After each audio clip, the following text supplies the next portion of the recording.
Hey, girlfriend, you know who you are. You have big, big dreams. You want to write a book, stand on a TED Talk stage, be a life coach offering wisdom from your RV in Montana, a cafe in Barcelona, or a beach chair in Tulum. Your other girlfriends and your family, they don't always get your biz savvy. Why do you want to leave your JOB? Because you're a C.A.T.S, aka coach, author, thought leader, and speaker. Meet other change makers like yourself and find out how they make it happen. This is the Big Meow podcast. Hey, cats. We're here today with Dr. Courtney Plotts. Hi, Courtney. Hi, how are you? I'm awesome. I'm so excited you're here. So your business is Neuroculturally. What is that all about? So neuroculture is just looking at the brain's relationship with culture and how that influences decision making and thought processes, and how sometimes it helps us kind of navigate or perceive the people, places, and things around us. So how does this play into diversity and inclusion? There's two pieces of diversity, equity, inclusion that, and people are usually more familiar with one than the other. And so a lot of times people are used to marginalization as far as a social construct. So there's some sort of organization that's marginalizing some group of people.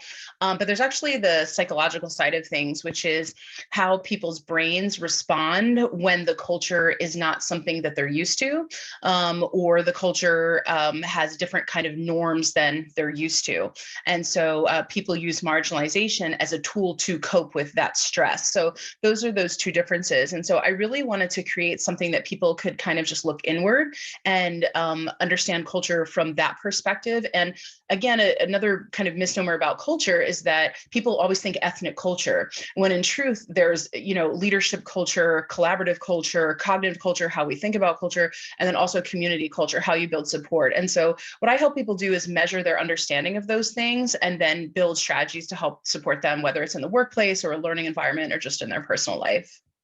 So Courtney, I'm just curious, do you Sure. think we're doing better or do you think we're doing worse? I think we're just doing different. That's a good answer. Yeah, I don't think people have the bandwidth for better or worse right now. I think it's just different. I think COVID changed us. I think that there's a lot of things going on that people are just waking up to. I think there's a lot of things that have been going on that people are already aware of.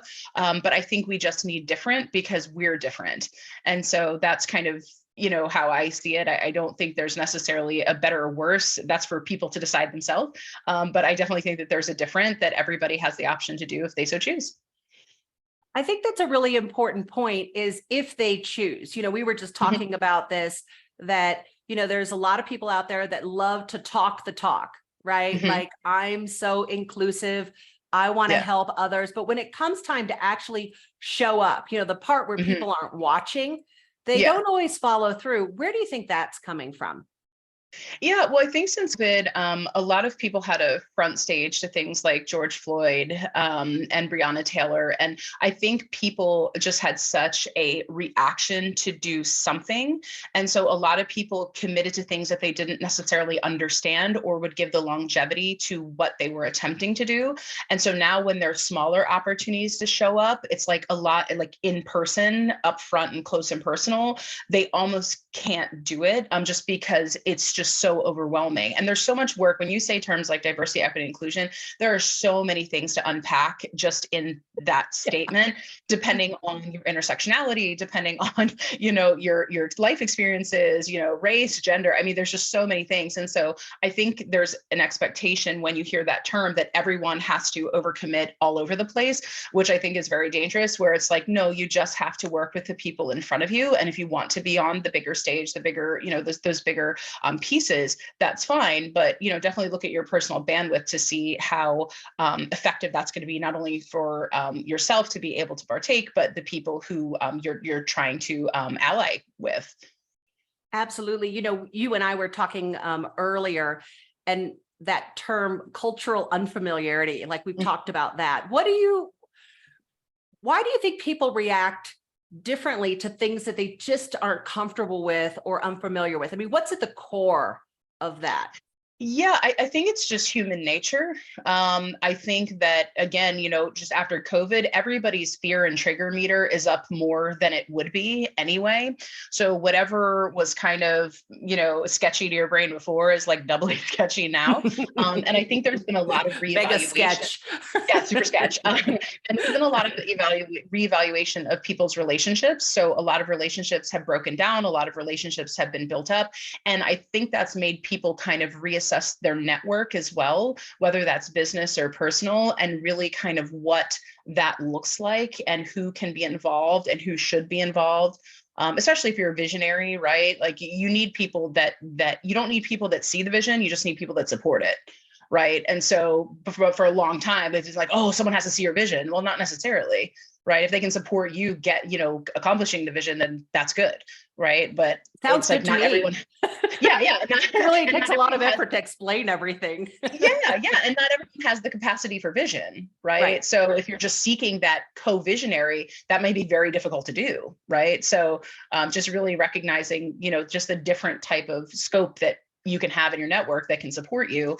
But it doesn't have to be those traditional ways. So Courtney, let's talk about us girls. Let's talk about the women. Cool.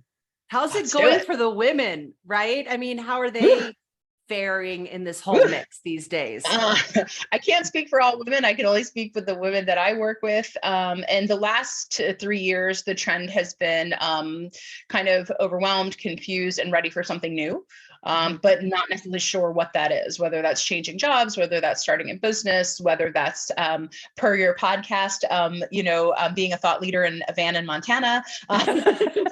Yes. Yeah, but it's just taking that step, right? It's just taking that step. And I think that a lot of people see a lot of people doing a lot of things. And so that's challenging as well, because there's so many people doing awesome stuff because of the internet, because of technology like this. And so, I think there's a lot of comparison going on with women of like, well, she's doing this awesome, baking show and she has, 5 million followers, and how do I even get there? Or what do I do? And I think that's where people like you come in, right? Like you can support people and growing that dream and doing those things. But I think it's hard to, before it was, I don't believe in myself. Now it's, I believe in myself in comparison to whom, right? Because there's so much coming at you. And so I think that's a big challenge for a lot of women, because, right, it's all of it. It's the Instagram, and it's the images, and it's the perfection, and they already have a 5-year jump on me, and they understand social media and I don't. And, and I think it just comes down to just a laser focus on what is uniquely you, and the rest of it'll come. Well, my cupcakes suck, right? Like they're so bad. They're just awful. Like nobody even wants them. Who denies a cupcake? Okay, that's all I have to say. Right. But, I mean, I think you're right. Like I talk about this, everyone has their fingerprint expertise, and it's that intersection of your life experiences and then your strengths and your gifts and your vision and, a little dash of magic and intuition. And I think if we can get really focused, I mean, right now, I think some people are so broad. Right. That we want to get more targeted, and in that specialization, there's a lot more opportunity. Yeah. Oh yeah. Yeah. And again, I think it's just kind of settling your mind, settling your spirit, and just walking your path. Right. Because if you compare yourself to everybody else, there is no path. And I think you take on other people's projections, which kind of circles back to what we were talking about initially, is like, if you're sitting there wondering what everybody thinks about you or how they're perceiving you, you almost are paralyzed with like inaction. Right. And that's why it's important. One of the things that I do is like culturally responsive evaluations. And so that just looks at how you build your own personal culture. And that's just something that we just are completely kind of ignorant to, because we know the external norms, right? We know like you're supposed to sit down at a table, maybe you should put a napkin in your lap, or, you shouldn't be yelling at the table or whatever, whatever your salad in your mouth. Yeah, exactly. With your mouth open. But then there's this whole other thing of like how, and in other terms, it's, we teach people how to treat us, but what are those norms? What are those values? How does your brain look at collaborating with people? What are the rules of engagement for doing that with yourself and helping other people build their teams, or you building teams for yourself? There's a lot of nuances in there, and it's just kind of skipped. And that's primarily, going back to your question about women, that's primarily because a lot of the research on leadership is white men and Eurocentric. So they never thought about the relationships aspect of leadership. It's very transactional in that way. So women are almost inherently at a disadvantage when they're reading books that aren't necessarily written by women or using like old school theory, because it just didn't include us at all. When the time a lot of that research was written, we were housewives. We were, it was like, oh my gosh, you went to college. Wow. Like, there was, and so Isn't that amazing? I'm sorry, but I just have to stop you there for a minute. I mean, like we're operating on like paradigms in the workplace from the 60s. Yeah, literally. I mean, it's just insane to me to think, and no wonder we as women are feeling squeezed out of those environments because we've expanded and grown and we have much more personal authority, and we know who we are, and we just don't want to settle for it. Correct. Yeah, I definitely think that's it. And I think women, especially today in business, are under so much more pressure, right? Because if you're a man, you can be 60, chase every dream, and then at 62 be like, you know what, I think I'm ready to grow up.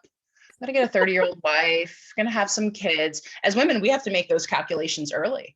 Right. And so, and that's part of the when you look at like just women and their personal health and self-care, men are taught early, especially even like in high schools, that women stop having babies at 30, 35, 40, right, naturally. So they can wait you out.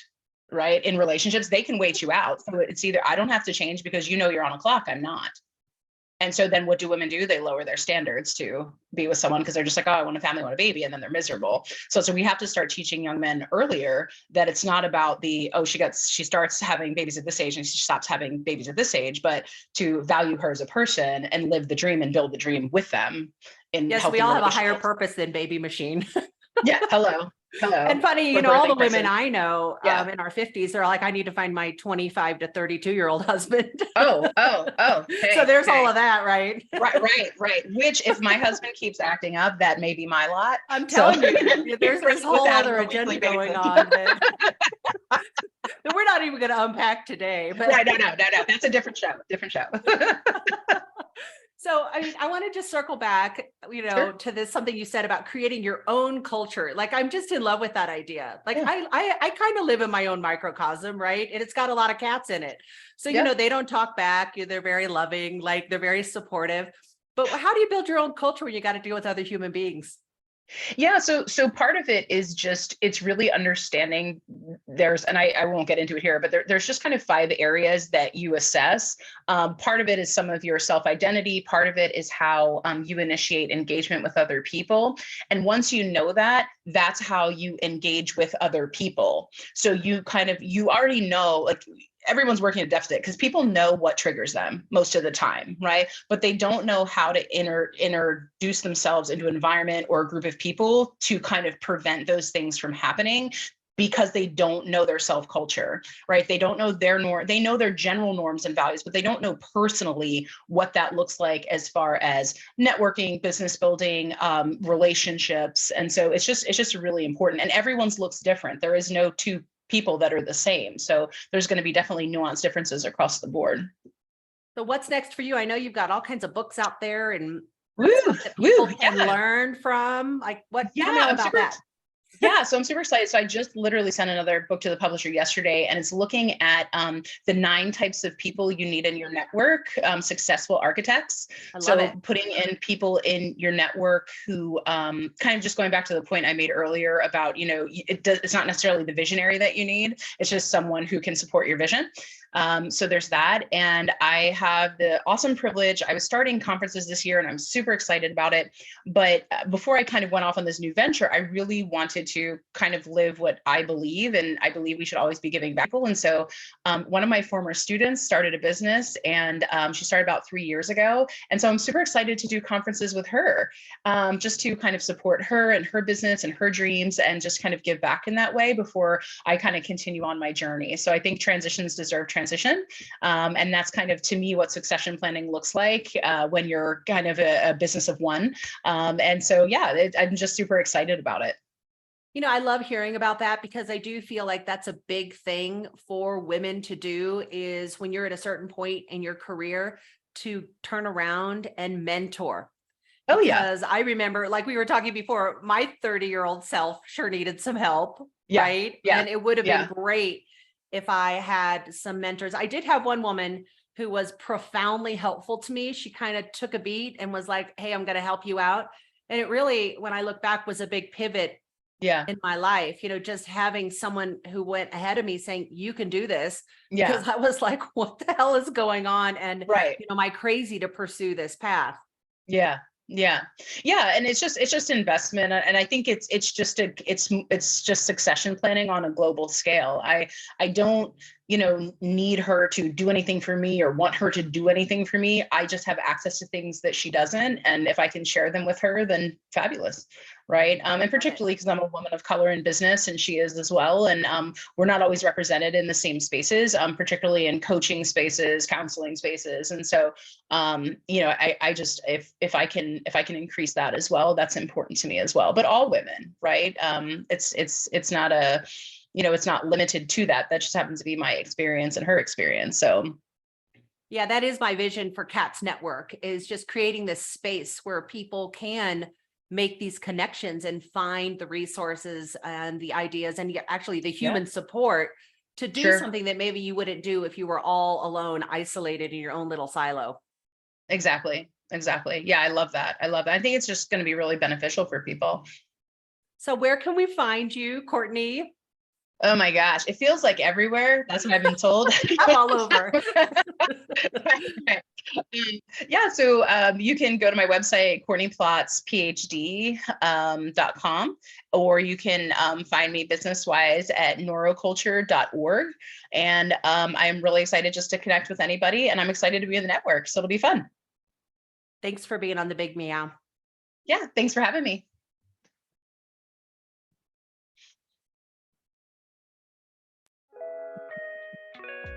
Thanks for listening to the Big Meow podcast, sponsored by C.A.T.S Network. If you liked what you heard, please take a moment to subscribe and share this podcast with your friends. You can also join our network filled with positivity and possibility. Visit www.catsnetworking.com to join us and learn more, together with your magical, motivated, and mystical new friends at C.A.T.S Network. Let's transform 1 million lives with your message.